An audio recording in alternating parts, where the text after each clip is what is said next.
വീട്ടിലുള്ള സാധനങ്ങൾ മാത്രം ഉപയോഗിച്ച് ഉണ്ടാക്കാൻ പറ്റുന്ന ഒരു സിമ്പിൾ ആൻഡ് ടേസ്റ്റി ആയിട്ടുള്ള ഇഫ്താർ സ്നാക്കിൻ്റെ റെസിപ്പി കാണാം.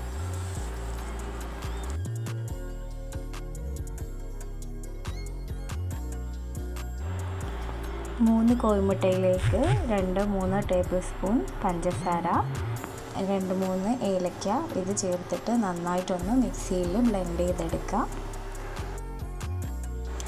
ഇത് ബ്ലെൻഡ് ചെയ്തൊന്ന് മാറ്റി വെച്ചതിന് ശേഷം നമുക്ക് പഴം ഒന്ന് വാട്ടിയെടുക്കാം. ഇതിന് മെയിനായിട്ടുള്ളൊരു ഇൻഗ്രീഡിയൻ്റാണ് കോഴിമുട്ടയും പഴം എന്ന് പറയുന്നത്. പഴം നമ്മൾ നന്നായിട്ട് ചെറുതായിട്ട് കട്ട് ചെയ്ത് വാട്ടിയെടുത്തിട്ടാണ് ഇതിലേക്ക് ഉപയോഗിക്കുന്നത്. ഞാൻ കട്ട് ചെയ്യുമ്പം എൻ്റെ വീട്ടിലുള്ള എൻ്റെ അസിസ്റ്റൻസിൻ്റെ വായിലേക്കാണ് പകുതി മുക്കാലും പോകുന്നത്. ഇടയിലും ഒക്കെ ആയിട്ട് വന്ന് ഇങ്ങനെ എടുത്ത് കൊണ്ടുവന്നിട്ടുണ്ട് 2 പേരും കൂടെ.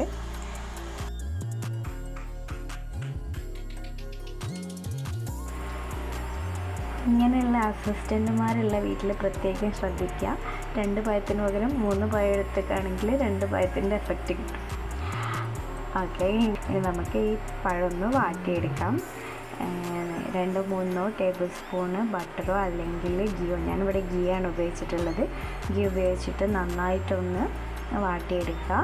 ഈ പഴത്തിൻ്റെ കറയൊക്കെ പോകുന്ന രീതിയിൽ നന്നായിട്ട് പഴുത്ത പഴം ഉണ്ടെങ്കിൽ അതായിരിക്കും ബെറ്റർ. എനിക്ക് കിട്ടിയത് കുറച്ച് പച്ച പഴമാണ്. മാക്സിമം പഴുത്ത പഴം എടുക്കാൻ നോക്കുക, അതാകുമ്പോൾ ഒന്നും കൂടി ടേസ്റ്റ് കൂടുതലായിരിക്കും.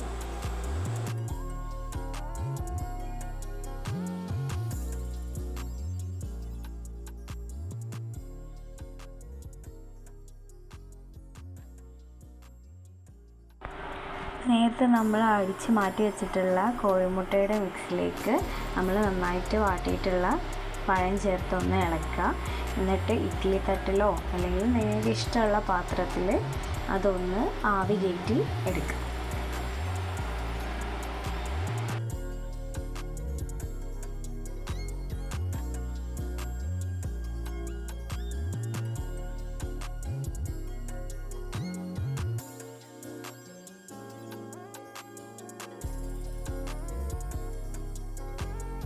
ഏകദേശം ഒരു 8-10 മിനിറ്റ് ആവി കയറ്റി എടുത്താൽ തന്നെ നമ്മളുടെ കോഴിമുട്ട കുക്കായി വന്നിട്ടുണ്ടായിരിക്കും.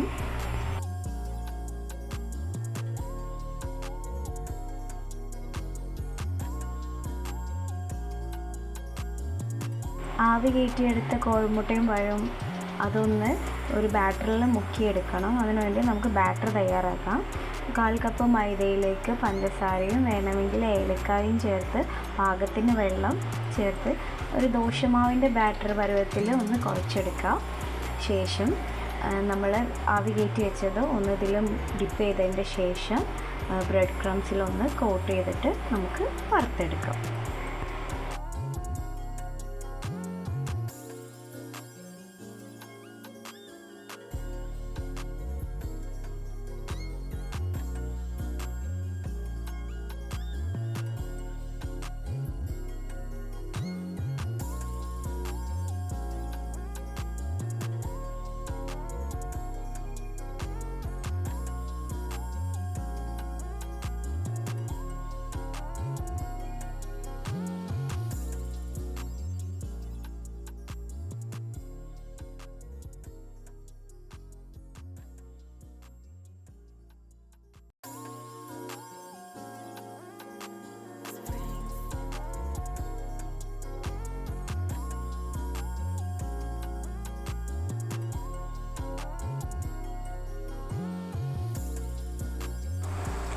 വളരെ ടേസ്റ്റി ആയിട്ട് കുറഞ്ഞ ഇൻഗ്രീഡിയൻസ് കൊണ്ട് ഏറ്റവും സിമ്പിളായിട്ട് ഉണ്ടാക്കാൻ പറ്റുന്ന ഐറ്റമാണ്.